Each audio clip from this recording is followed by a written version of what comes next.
আপনাদের জোটের মধ্যে যেটি সবচেয়ে বড় প্রশ্ন হচ্ছে যে জোটের আসন বিন্যাস না, ইসলামী আন্দোলনের পক্ষ থেকে একদম বড় করে যে অভিযোগটা তোলা হয়েছে এক নম্বর বিষয় যে আপনারা জাতীয় পার্টির মতো একটা ওই না ছাগল না ভেড়া না গরু এরকম একটা সরকার গঠন থেকে এগোচ্ছেন, যে আপনারা সরকারি দলেও থাকতে চান বিরোধী দলেও থাকতে চান। তো এইরকম শঙ্কা থেকে মূল সংকটটা তৈরি হয়েছে, বিষয়টি ব্যাখ্যা করবেন? আসলে যে বিষয়টি আপনি নিয়ে আসলেন, আমাদের সম্মানিত পীর সাহেব চরমনাই পীর সাহেবের দল বাংলাদেশ ইসলামী আন্দোলন বাংলাদেশ, তাদের পক্ষ থেকে যে কথাটা বলছেন এটা আসলে স্পেসিফিক কে বলছেন না, এটা আমি ওভাবে ইয়ে করতে পারি স্পেসিফিক বলে আমি বলি একদম গাজী আতাউর রহমান, যিনি অভিযোগ করে বলেছেন যে জামাতের নেতা বিএনপির শীর্ষ নেতাদের সঙ্গে তারা গোপনে বৈঠক করছে এবং নির্বাচনের পরবর্তী সময়ে তারা কি এবং প্রকাশ্যত তারেক রহমানের সঙ্গে জামাতের আমির দেখা করার পরে তিনি এই কথা বলেছেন যে তারা পরবর্তীতে একসঙ্গে কাজ করতে চান। তার অভিযোগ যেটা হলো যে তারা আশঙ্কা করছে যে তাদের ভয় এই জায়গাটাতে, তারা বলছে যে তা নির্বাচনের পরে হয়তো জামাত এবং বিএনপি তারা একই সাথে বিরোধী দলেও থাকবে সরকারি দলেও থাকবে, এই ধরনের একটা মানে গোপনে ষড়যন্ত্র হচ্ছে, গোপনে আলোচনা চলছে।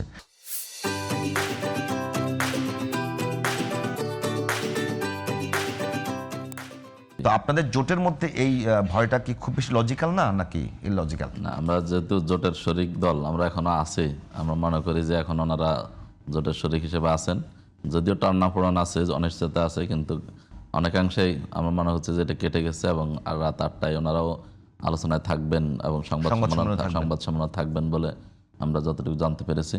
যাই হোক, আমরা আজকে দেখেছেন আপনারা ওনাদের বাদ দিয়ে বাকি 10 দলের বৈঠক হয়েছে এবং সবাই সেখানেও আসেন না, সেখানে ওনারা আসেন না, কিন্তু বাকি সবাই জোট রক্ষার ব্যাপারে এবং জোটে নির্বাচন ঐক্যবদ্ধভাবে নির্বাচন করার ব্যাপারে সবাই তাদের মতামত জানিয়েছেন এবং ভূমিকা নিয়েছেন। তো আমরা আশা করি আমাদের বাংলাদেশ ইসলামী আন্দোলন বাংলাদেশ চরমনাই পীর সাহেবের যে দল, তারাও এর বাইরে যাবেন না এবং দেশ এবং জাতির যে আকাঙ্ক্ষা যেই ওনারা বলেছেন সে জায়গাটাই আমি শেষ করি, সে জায়গাটা ওনারা থাকবেন। এজন্য আমরা খুব বেশি কথা আমাদের ব্যাপারে বলবো না, আমরা এটা বলবো যে আসলে যেখানে টানাফোড়নটা হচ্ছে আসন কত পাচ্ছে কত পাচ্ছে না, বা ওনারা 100 দাবি করতেছে, ওনারা এখন 40-45 দেওয়া হচ্ছে, এটা তো ওনারা সন্তুষ্ট না, আরও বেশি দাবি করতেছেন। এখন সেটাকে মানুষের যে তাদের প্রতি যে একটা মানে তৈরি হয়েছে সারা দেশে, যে যেখানে আপনি দেখেন ওনারা এখন পর্যন্ত একটা আসনও বাংলাদেশের ইতিহাসে একবারও নির্বাচিত হওয়ার কোনো অভিজ্ঞতা নাই, কোনো একটা আসনে নির্বাচিত হন নাই। সেরকম একটা প্রেক্ষাপটে এসে ওনাদেরকে যখন 40-45টা দেওয়া হচ্ছে, তা ওনারা সন্তুষ্ট না, আরো বেশি চান, 100 চান বা 110 চান। তো সেরকম একটা প্রেক্ষাপটে আলোচনাটাকে আমি বলতে এটাকে ব্যাখ্যা করবেন একটু। আমার কথা হচ্ছে জামাত এখন পর্যন্ত যদি 1991 সালে 18টা, তারপরে 2টা, তারপরে সম্ভবত 30টার মতো, আমি যে ভুল না 2017টা, তো সব মিলিয়ে যদি আমরা ধরি আপনার সবগুলো নির্বাচন মিলে আপনার 40টা আসন, হয়তো এখন 40-50টা বেশি হয় নাই, পাশ করে না। তা এখন আপনারা যদি জামাত যদি 200তে করার মতো সক্ষম হয়ে থাকে, তো যে দলে একটাও পাশ করে না সে তো 50টা পাইতেই পারে, 100টা পাইতেই না। আর তো সেটাই, 50টা পাবে না, 150 পাবে না, 100 পাবে, সেটা তো একটা বড় বিষয়। আরেকটা বিষয় আছে, ধরেন হচ্ছে যে এখন ডাকসু নির্বাচন হয়েছে, রাকসু নির্বাচন হয়েছে।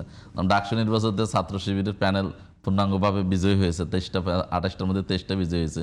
প্রত্যেকটা জায়গায় দেখা যাচ্ছে যে ছাত্র শিবিরের প্যানেল তার তরুণ সমাজ বা ছাত্র সমাজের যে সমর্থন এবং যে ভূমিধর যে বিজয়, তো এটা কি ওখানে কিন্তু ওনারাও নির্বাচন করেছেন, কিন্তু হয়তো 60 ভোট 65 ভোট বা এর বেশি কিন্তু পাওয়ার সুযোগ হয় না।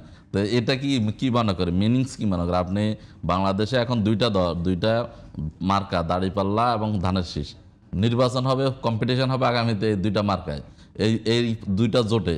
এখন আপনি যদি সেটার সাথে যদি তাল মিলান, আপনি বলেন যে আমি আপনার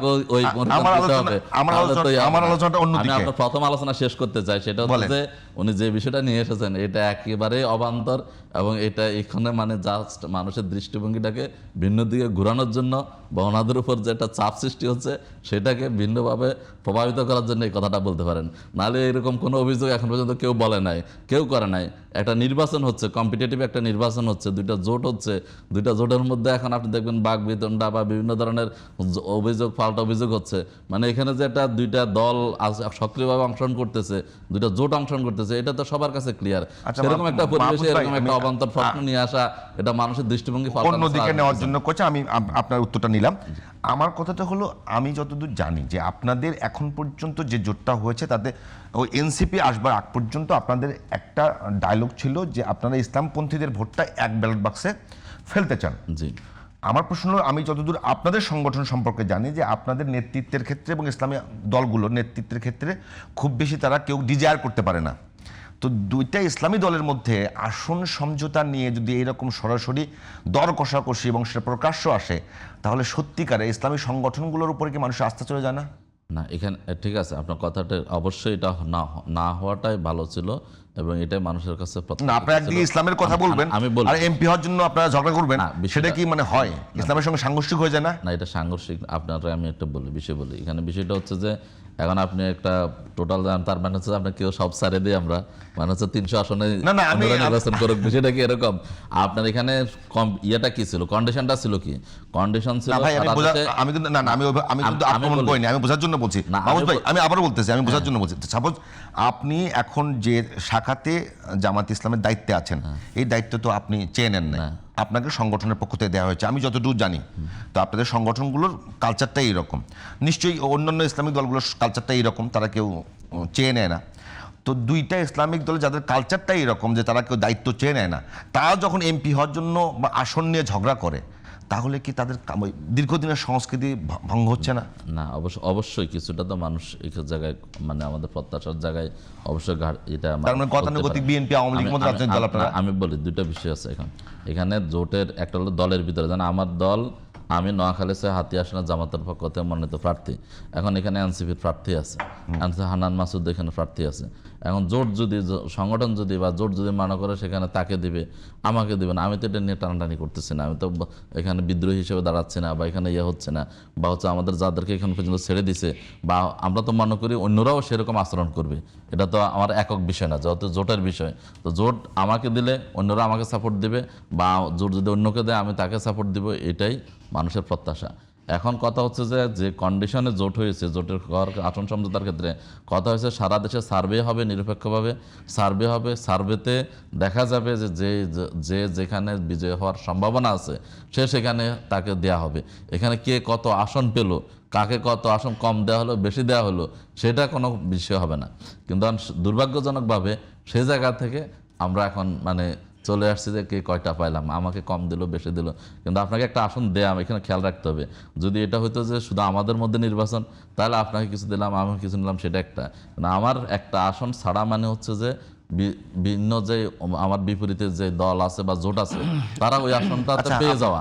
আপনার এখানে খেয়াল রাখেন, বিএনপির দল 16টা আসন ছেড়েছে, সেখানে জামাত ইসলামের নেতৃত্বে জোট যদি আপনার এখন 110টা ছাড়তেছে, তাহলে এটা বিএনপি তো নিজের আসন এত নেতা এবং এত কাজ আছে, তাহলে তো 300 কম পড়ে যায়। তো সুতরাং সেটার সাথে জামাত ইসলামের তুলনা করলে না, এখন আপনি তুলনা না করেও আপনি যেতে পারবেন না। জামাত ইসলামী এখন বাংলাদেশের জাতীয়তাবাদী দল, যেমন একটা বড় দল জামাত ইসলামী। ওইটা আমি শুনবো।